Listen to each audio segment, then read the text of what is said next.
सीताराम मांझी जिंदाबाद, भारतीय जनता पार्टी जिंदाबाद, राष्ट्रीय जनतांत्रिक गठबंधन जिंदाबाद, अमित शाह जिंदाबाद। बोलिए भारत माता की। देश के यशस्वी गृह मंत्री महोदय का आगमन हो गया है।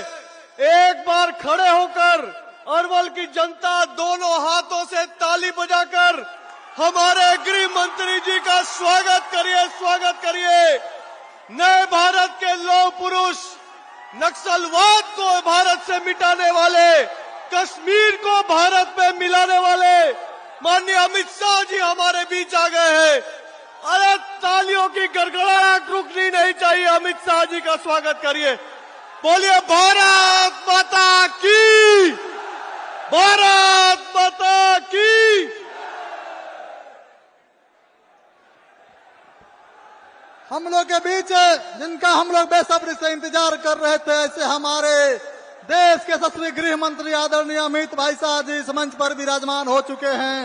एक बार आप लोग दोनों हाथों पर उठाकर बोलिए भारत माता की, भारत माता की।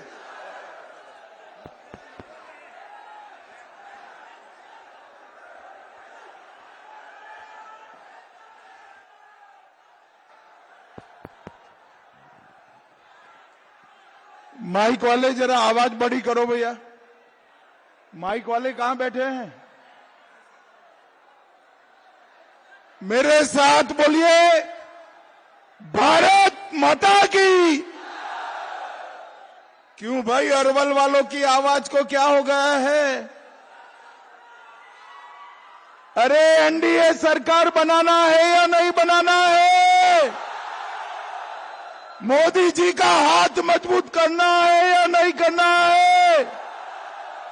तो ऐसी आवाज नहीं चलती भैया। दोनों हाथ उठाओ, जरा उठाओ दोनों हाथ। विजय के संकल्प की मुट्ठी बीजिए और प्रचंड आवाज से बोलिए भारत माता की जय श्री राम, जय जय श्री राम। मंच पर उपस्थित बिहार सरकार के मंत्री श्रीमान हरि साहनी जी, सम्मान्य विधायक राजेश चौधरी जी, हमारे मीडिया प्रभारी संजय मयूख जी, राष्ट्रीय मंत्री, अरे पुलिस वालों, ओ भाई, ओ लाल टोपी, सारे वो सब हो जाएगा, बैठ जाइए। अब जरा उधर उधर खिसक जाओ भाई। राष्ट्रीय मंत्री श्रीमान ऋतुराज सिन्हा जी, प्रभारी लखनपाल जी, हमारे प्रभारी विधानसभा के अजय महावर जी, जिला अध्यक्ष अरवल के धर्मेंद्र तिवारी जी, जदयू के जिला अध्यक्ष मिथिलेश यादव जी, प्रमोद चंद्रवंशी जी, हम के जिला अध्यक्ष सुनील शर्मा जी, पूर्व सांसद सत्येंद्र रंजन जी, रामकिशोर सिंह जी, सुनील यादव जी, और आज जिताने के लिए जिनको मैं आया हूं, अरवल के हमारे प्रत्याशी मनोज कुमार जी के लिए जोर से ताली बजाओ जरा। और कुर्था के जदयू के प्रत्याशी श्रीमान पप्पू कुमार जी के लिए जोर से ताली बजाइए जरा। और आज अरवल की इस भूमि पर आए हुए प्यारे भाइयों, बहनों, माताओं और मेरे जिगर के टुकड़े जैसे युवा मित्रों, आप सभी को राम राम। भाइयों बहनों, ये मेरा अंतिम सभा है बिहार के चुनाव में। मैं 38 जगह पे जाकर आज घूमता घूमता अरवल आया हूं। मैं मगध भी गया, सीमांचल में भी गया, आरा में भी गया, पटना में भी गया, मिथिलांचल में भी गया। मैंने पूरे बिहार में एक मूड देखा है। अरवल वालों, 14 तारीख का परिणाम जानना है क्या? अरे जोर से बोलो, जानना है क्या? अरे भाई, वो थानेदार साहब, आप बहुत बड़े अफसर है, कृपया सारे लाल टोपी बाहर निकल जाओ, कुछ नहीं होगा। या तो खड़े रहिए, वहीं पर खड़े रहिए। अरवल वालों, परिणाम जानना है क्या? जोर से ईश्वर वालों बोलो, जानना है? आप लोगों को जानना है तो मेरी बात सुन लो अरवल वालों। 14 तारीख को ये ठकबंधन का सफाया होने वाला है। भाई, एक कैमरा वाले, आप दोनों हो, काला शर्ट, इस ओर आ जाओ। आपके कारण ये उछल रहे हैं ज्यादा। बोलो भारत माता की, भारत माता की। सबसे पहले मैं महर्षि च्यवन की इस भूमि को, अरे शांति रखो ना भाई, चुप हो जाओ ना भाई, या तो यहां आ जाओ, आना है यहां। मैं महर्षि च्यवन की इस भूमि को 2 हाथ जोड़कर प्रणाम कर कर मेरी बात की शुरुआत करता हूं। मैं यहां मधुश्रवा आश्रम को भी प्रणाम करना हूं। और आप मेरी बात सुनकर रखना अरवल वालों, मधुश्रवा आश्रम का 25 करोड़ के खर्चे से भारत सरकार विकास करने जा रही है, विकास करने जा रही है। यहां के आराध्य देव बाबा मधेश्वर नाथ जी को भी प्रणाम करता हूं और सूर्य उपासना के लिए प्रसिद्ध खटांगी सूर्य मंदिर को भी मनपूर्वक प्रणाम करना चाहता हूं। महान स्वतंत्रता सेनानी श्री गोवर्धनी सिंह को भी मनपूर्वक श्रद्धांजलि देना चाहता हूं। अरवल वालों, जरा बताओ मुझे, आप फिर से जंगल राज चाहते हो क्या?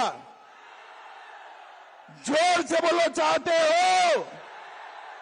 अरवल वालों, एक गलती से भी लाल झंडे वाले आ गए ना तो यहां जंगल राज आएगा, जंगल राज आएगा। भाइयों बहनों, चाहते हो क्या? ये पूरे बिहार में, एक जमाने में बिहार नक्सलवाद से भयाक्रांत था और नक्सलवाद के कारण हमारे बिहार का विकास रुका था। और नक्सलवाद को ये अभी जो लाल झंडे लेकर आते हैं ना, वो ही पनपाते थे, वो ही चलाते थे। मोदी जी ने बिहार को नक्सलवाद से मुक्त कर दिया है, मुक्त कर दिया है। किसी की हिम्मत नहीं है अब बिहार में विरोधी, खून, अपहरण और नक्सलवाद को फैलाने की। मगर याद रखना, जरा सी भी गलती हुआ तो ये नक्सली फिर से भेष बदलकर, कपड़े बदलकर जंगल राज फैलाएंगे, जंगल राज फैलाएंगे। और भाइयों बहनों, अगर उससे बचना है तो कमल छाप और तीर छाप पर बटन दबाना है। दबाओगे ना अरे जोर से बोलो, दबाओगे ना? भाइयों बहनों, एक और हमारा एनडीए 5 पांडवों की तरह एक मुस्त होकर चुनाव के मैदान में है। मोदी जी, नीतीश जी, मांझी जी, कुशवाहा जी, चिराग पासवान जी, सभी लोग एक मुस्त होकर चुनाव में हैं। और दूसरी ओर एक गठबंधन वाले हमसे ज्यादा अपने साथियों से लड़ाई करते हैं। भाइयों बहनों, हमारा एनडीए का 20 साल का ट्रैक रिकॉर्ड है। 20 साल तक नीतीश जी और 11 साल से नरेंद्र मोदी जी और नीतीश कुमार जी ने यहां से जंगल राज और नरसंहार को खत्म किया है। चाहे 12 का नरसंहार हो, सोनेरी नरसंहार हो, बाथरा नरसंहार हो, हमारे अरवल की भूमि को लहूलुहान करा। और ये नरसंहारों की पूरी श्रृंखला भारतीय जनता पार्टी और एनडीए ने बंद करी है। फिर से एक बार लाल झंडे की आड़ में नक्सलवाद आने का रास्ता साफ हो रहा है। उसको अरवल वालों को रोकना है, अरवल वालों को रोकना। भाइयों बहनों, हम बिहार में नए इंडस्ट्री ला रहे हैं, फिनटेक सिटी बना रहे हैं, इन्वेस्टमेंट समिट कर कर इन्वेस्टमेंट ला रहे हैं। ये माले वाले आ गए ना तो सारा उद्योग चला जाएगा, सारा उद्योग चला जाएगा। मोदी जी का प्रयास है 1,80,000 करोड़ रुपए का इन्वेस्टमेंट, प्राइवेट इन्वेस्टमेंट बिहार में लाने का। मोदी जी ने 11 साल में बरौनी का खाद का कारखाना चालू किया, रीगा की शुगर मिल चालू की, 2 आईटी पार्क बनाए, एक टेक्सटाइल पार्क बन रहा है और आने वाले दिनों में बिहार में 25 नई गन्ना मिलें लगाने का काम भी हमारी एनडीए सरकार है। ये माले वाले आए, एक कम्युनिस्ट घुसेंगे तो सारा इंडस्ट्री को भगाने का काम करेंगे। भाइयों बहनों, ये लाल झंडे वालों को अरवल में रोक लेना, यहां से पटने तक न जाए, पटने तक न जाए। रोकोगे ना? अरे युवाओं बोलो, रोकोगे ना?